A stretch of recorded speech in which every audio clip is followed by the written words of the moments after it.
Hey everybody, Chatting with Chops here. We are going to try and make a homemade banana pudding. Not with a mix or a box or anything like that, right from scratch. So let's get started. Alright, so the first thing we want to do to make our banana pudding is we need to get our base layer started. So I have about an 8x8 pan here that we're going to use. And the recipe is recommending to do 2 layers of each of our vanilla cookies and our banana slices. So I'm going to go ahead and do that before we make the pudding.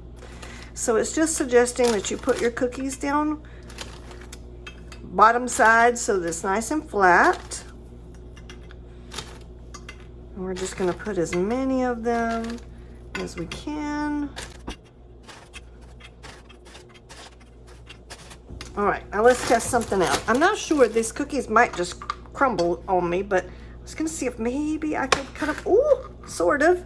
See if I could cut them flat in the middle for all those little edges. Look at there, we don't wanna miss out on any little bit. I am getting some crumbles, but that was kind of to be expected. All right. Let's get just a couple more. Okay, now let's get into our banana slices. I'm gonna cut these kind of, well, we kind of have a small banana here.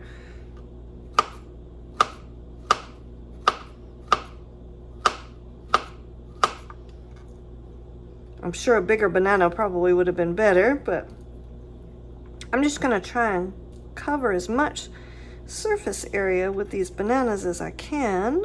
Sorry if you guys can hear my washer and dryer in the background. This is what happens on the weekends.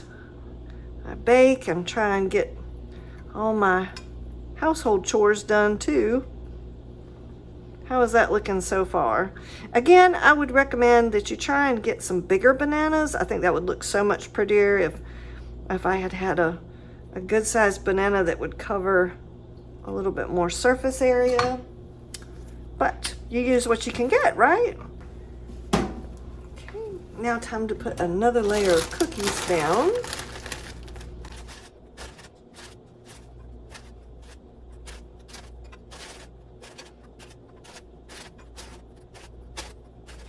All right, so now we're ready to start our pudding part of this recipe.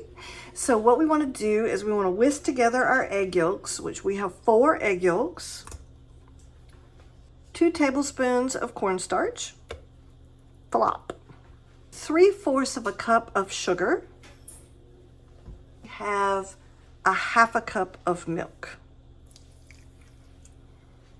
All right, let's get to whisking that. Okay, time to put this aside for a minute, and we're going to go to the hot portion of making this pudding.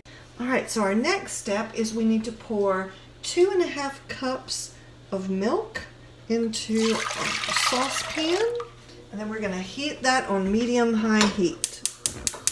And we're looking for a simmer for this. All right, so we have a simmer.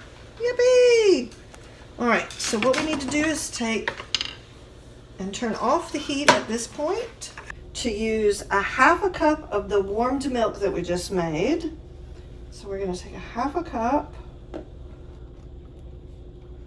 guess I'm going to just pour. Okay, so we have a 1/2 cup that we're going to pour in here and continue stirring the whole time. All right, now we're going to add another 1/2 cup. And give that a good little whisk.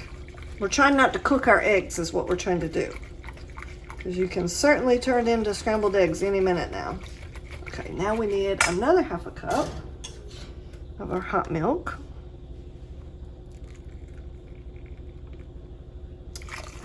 Okay. And yes, my channel should have been called The Messy Cook, because I am messy when I'm cooking. All right, so now what we need to do is pour this back into the remainder of the hot milk that we were just making. Very slowly, so that we do not splatter. Again, remember the heat is off right now. A teaspoon and a half of vanilla.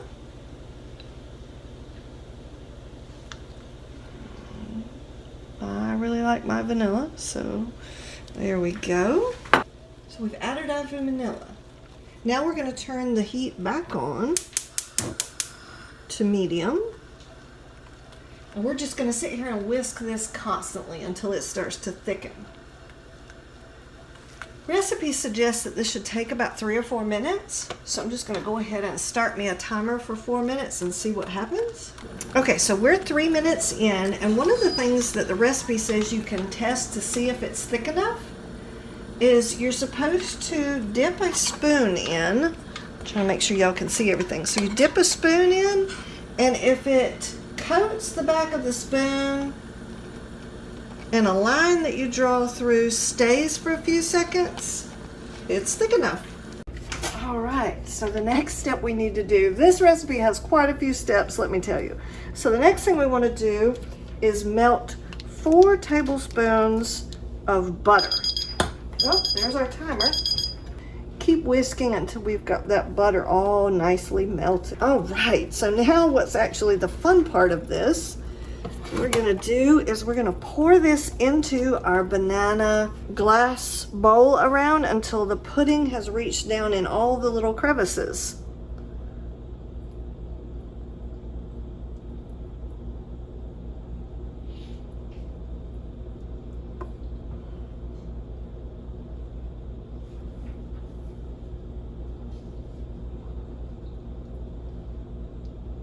Okay, so let's try that so far. So now what I'm going to do is I'm just going to gently kind of shake it around. You're looking for bubbles to come up from where it's kind of filling in the different little gaps and holes that are down. See how you can see the little bubbles coming up? That's where it's filling in the little spots up underneath. It looks really full from where I'm looking, but I don't know if, let's see if I can get an angle where y'all can see the side of it. Yep. But I'm just going to keep kind of trying to, we're going to let this just sit here on the counter and cool.